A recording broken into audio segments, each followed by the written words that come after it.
Il se déplace sur des roulettes, est câblé de partout et peut effectuer des tâches tout seul. Cet étrange robot a été conçu par des étudiants à Bienne. La machine et ses créateurs sont allés jusqu'à Sydney en Australie pour participer au championnat du monde. Ils ont tout juste raté une place sur le podium. Cette année, on était bon comme jamais, mais on ne finit qu'à la 4e place. Les autres équipes ont fait d'énormes progrès, mais il faut dire qu'on ne combat pas à armes égales. Nos étudiants qui font 2 ans d'école technique doivent se mesurer à des universités. Ce n'est pas facile. Mit 2-jähriger Ausbildung müssen wir dann gegen Unis kämpfen und das ist halt nicht ganz einfach.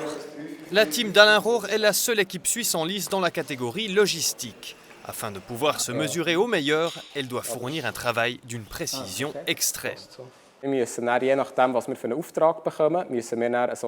Suivant la tâche qu'on reçoit, on doit mettre un petit capuchon ici dessus. Il y a plusieurs couleurs, il y a des règles à suivre, on doit faire telle ou telle action avec telle ou telle couleur. Les machines sont réparties dans toute la salle.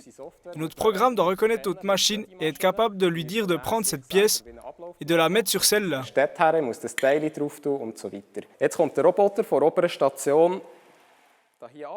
Le robot arrive depuis la station précédente. Il vient par ici et il doit essayer de s'orienter.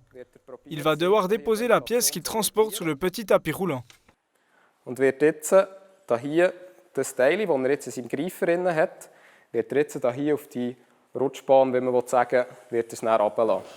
Les jeunes talents ont investi d'innombrables heures dans la programmation, y compris pendant leur temps libre ou leurs vacances. Seule une poignée d'étudiants peut se rendre au championnat du monde. Il y a une sélection qui se fait à un moment donné, on ne prend que les plus talentueux.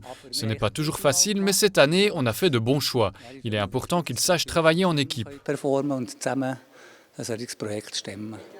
Une collaboration qui permet un résultat final créatif. Quelques objets du quotidien ont été transformés en éléments techniques nécessaires au bon fonctionnement du robot.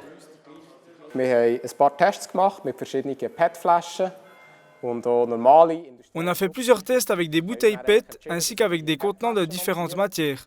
On a finalement opté pour le PET et plus particulièrement pour la bouteille de Rivella. C'est la boisson typiquement suisse.